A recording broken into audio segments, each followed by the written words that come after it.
सोचें जरा, एक सल्तनत जो बिल्कुल खत्म हो चुकी हो, राख बन चुकी हो, और फिर उसी राख से एक नई जदीद कौम खड़ी हो जाए। ये कहानी उसी जादू की है। और इस कहानी का मरकजी किरदार है एक ऐसा लीडर जिसने तारीख का रुख ही मोड़ दिया। बात हो रही है मुस्तफ़ा कमाल की। तो साल था 1919। पहली जंग अजीम खत्म हो चुकी थी और सदियों पुरानी अजीम सल्तनत उस्मानिया वो हार चुकी थी। फातेह फौजें मुल्क पर काबिज थीं। यूं समझ लें कि एक कौम अपने घुटनों पर आ चुकी थी। मुस्तकबिल कैसा था? बिल्कुल अंधेरा। हालात कितने खराब थे, इसका अंदाजा इस बात से लगाएं कि मुल्क का पूरा इंतजाम इत्तेहादी फौजों के हाथ में था। सुल्तान, जो कभी दुनिया का ताकतवर तरीन हुक्मरान होता था, अब बस से कठपुतली बनकर रह गया था। और तुर्की की अपनी फौज, उसे तो खत्म ही कर दिया गया था। यानी खुद मुख्तारी नाम की कोई चीज बची ही नहीं थी। लेकिन जब हर तरफ मायूसी छाई होना, तभी कहीं ना कहीं से उम्मीद की एक किरण फूटती है। और यहां ये किरण फूटी अनातोलिया के इलाकों से, जहां लोगों ने चुपचाप गुलामी कबूल करने से इनकार कर दिया था और मुजाहमत की छोटी छोटी चिंगारियां सुलगना शुरू हो गई थीं। और यहीं पर कहानी में एंट्री होती है हमारे मरकजी किरदार की, मुस्तफ़ा कमाल की। वो फौज के एक बहुत काबिल और सबसे बढ़कर एक सच्चे मुहब्बे वतन अफसर थे, और उन्हें खुद सुल्तान एक बड़ा खास मिशन सौंपता है। अब सुल्तान ने उन्हें क्या हुक्म दिया? हुक्म ये था कि अनातोलिया जाओ, वहाँ जो लोग बगावत कर रहे हैं, जो मुजाहिमत कर रहे हैं, उन्हें ढूंढो और उस बगावत को कुचल दो। बिल्कुल सीधा हुक्म। बज़ाहिर तो मकसद सुल्तान की हुकूमत को बचाना था, लेकिन मुस्तफ़ा कमाल के अपने मंसूबे कुछ और ही थे। यही तो असल नुक्ता है। सरकारी हुक्म था बगावत कुचलने का, और उनका अपना इरादा था इसी बगावत की क़यादत करने का। मतलब वो बागियों को ख़त्म करने नहीं जा रहे थे, वो बागियों के लीडर बनने जा रहे थे। और बस यही वो फैसला था जिसने सब कुछ बदल दिया। एक लम्हा जब मुस्तफ़ा कमाल ने सुल्तान के हुक्म को एक तरफ रखा और अपने मुल्क की आज़ादी की जंग लड़ने का फैसला कर लिया, ये एक बहुत बड़ी हुक्मदूली थी। इसके बाद तो वाक़यात ने बहुत तेज़ी से करवट ली। 15 मई 1919 को कमाल अनातोलिया के लिए निकले। जैसे ही वो वहां पहुंचे, इस्तांबुल में हुक्काम को अंदाज़ा हो गया कि कुछ गड़बड़ है। उन्होंने फ़ौरन हुक्म दिया कि उनके जहाज़ को रोका जाए, लेकिन अब क्या हो सकता था? तीर कमान से निकल चुका था। कमाल अनातोलिया में थे और लोगों को मुनज़्ज़म करना शुरू कर चुके थे। सुल्तान ने उन्हें वापस इस्तांबुल आने का हुक्म भेजा, जिसके जवाब में कमाल ने एक टेलीग्राम किया और उसमें साफ साफ लिख दिया, मैं यहां आज़ादी हासिल करने तक रहूंगा। कमाल के इस एक कदम ने, उस एक इनकार ने पूरे मुल्क में जैसे एक आग लगा दी। वो लोग जो मायूस हो चुके थे, जो शायद इत्तेहादियों के साथ मिलने का सोच रहे थे, उनके अंदर भी हुब्बुल वतनी का जज्बा जाग उठा।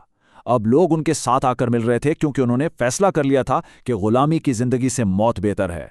तो अब ये सिर्फ कोई छोटी मोटी मुज़ाहमत नहीं रही थी, ये एक मुनज़्ज़म तहरीक बन चुकी थी। अब मकसद सिर्फ बगावत करना नहीं था, बल्कि एक पूरी नई कौम की बुनियाद रखना था।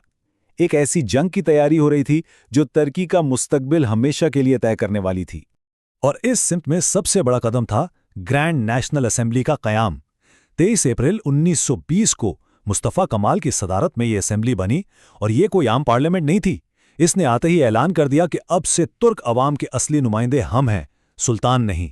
यानी असल ताकत बादशाह के महल में नहीं, बल्कि अवाम के हाथों में है। ये बहुत बड़ी बात थी।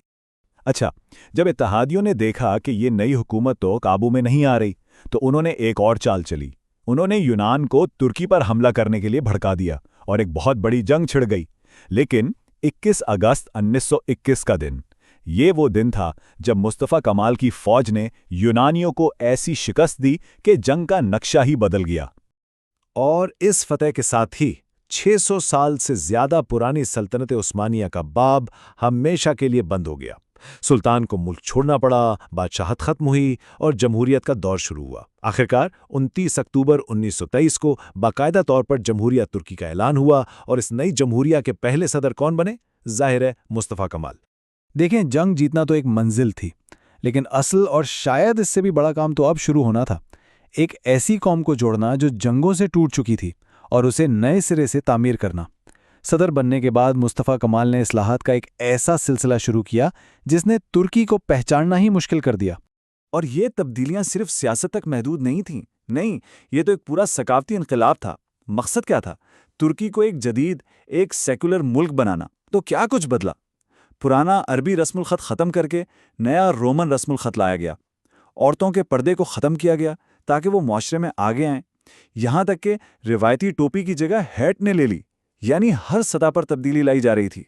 لیکن ان سب چیزوں میں سے ایک چیز تھی جو مصطفیٰ کمال کے لیے سب سے اہم تھی، نمبر 1 ترجیح، اور وہ تھی تعلیم، عوام کے لیے تعلیم، کیونکہ وہ یہ بات اچھی طرح جانتے تھے کہ اگر ایک مضبوط اور جدید ملک بنانا ہے تو اس کی بنیاد صرف اور صرف تعلیم پر ہی رکھی جا سکتی ہے۔ تعلیم کے ساتھ ساتھ معیشت پر بھی پورا دھیان دیا گیا۔ ملک میں سڑکوں اور ریلوے لائنوں کا جال بچھایا گیا، نئی صنعتیں لگائی گئیں تاکہ ملک اپنے پیروں پر کھڑا ہو، بینکنگ کا نظام بہتر کیا گیا، اور سب سے بڑی بات، جو پرانے غیر ملکی قرضے تھے وہ بھی واپس کیے گئے تاکہ ترکی معاشی طور پر بھی آزاد ہو سکے۔